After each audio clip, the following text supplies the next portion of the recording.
Steeped with mining history, Swedish culture, and one of the largest cave-ins in the world, Falun, Sweden is home to the Great Pit.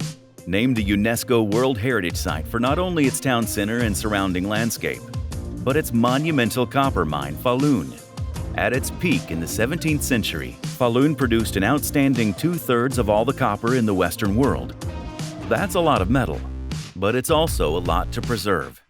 Enter Sweco, the architecture and engineering consultancy company, which plans and designs the sustainable communities and cities of the future, also deals in the past. This year, Sweco is tasked with collecting survey data on settlements, or areas where the ground is settled following the collapse of the mine in 1687, as well as overall shifts in the earth above the mine structure. When these shifts occur, they can make certain areas prone to collapse, an event that would have drastic consequences. In other words, Sweco can't afford to fail. But this year, they're armed with a secret weapon, the MD LiDAR 3000 DL AAS from Microdrones. Using LiDAR scanning drone technology enables Sweco to safely collect point cloud topography and photogrammetry data. With thorough data and insights, Sweco and its partners can ensure this cultural relic remains safe for years to come.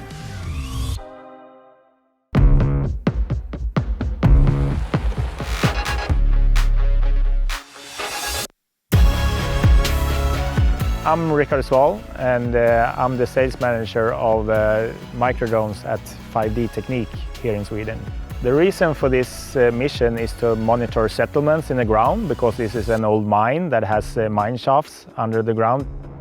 We produce a point cloud, so we can compare this point cloud to previous missions we've done in the past.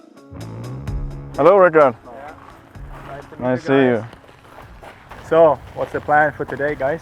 This is a good spot to start, you think? This is where you normally start from? Yeah, we think so. This is one of the take-off locations, but we also need to have one on the other side. I guess if we put the base maybe over there. Yeah, we have a great spot there. Yeah, of course. And after we put up the base, we should put up, check the GCPs if they're still there. Yeah, maybe we need to paint them or measure them again, of course. Yeah. And yeah, nice. I think that sounds like a plan. Let's start with set up the base.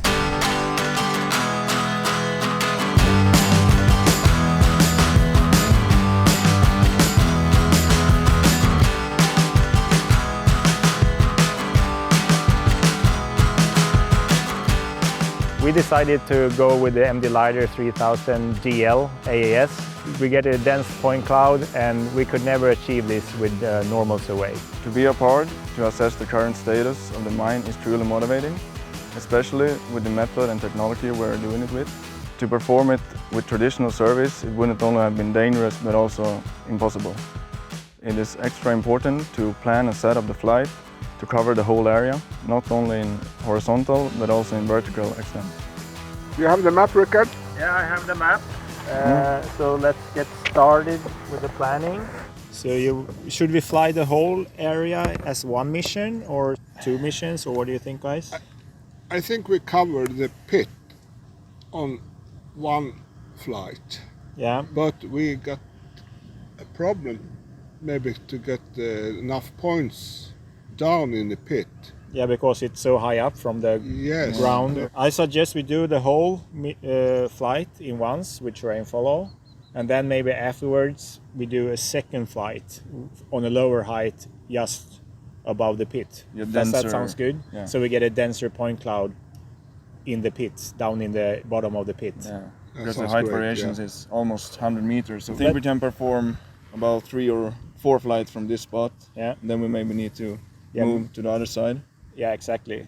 We're looking at the road settings. We have a vertical speed of 1.5 meter per second. Yeah. And 5 meter per second horizontal speed. Can start with that and maybe change it if we need to change it. Fail-safe actions, what do we have? We have an emergency return altitude of 50 meters. I think it will be working fine. No obstacles in that height. Yeah. And I should go on the continue on the RC loss action. That sounds like a good idea. Yeah. I think we will start with this area. I think it's. Then we have Altitude, let's say 80 meters. Try 80 meters.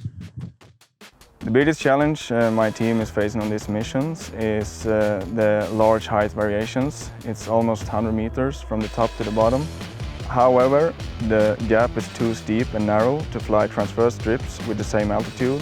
If we fly at the same altitude, we get inconsistent data in the point cloud, so we have to perform flights of different altitudes from 2 different spots. From the first spot, we will fly a little bit higher altitude to collect data of the surrounding area. From the second takeoff location, we'll fly a little bit lower to collect data lower in the pit.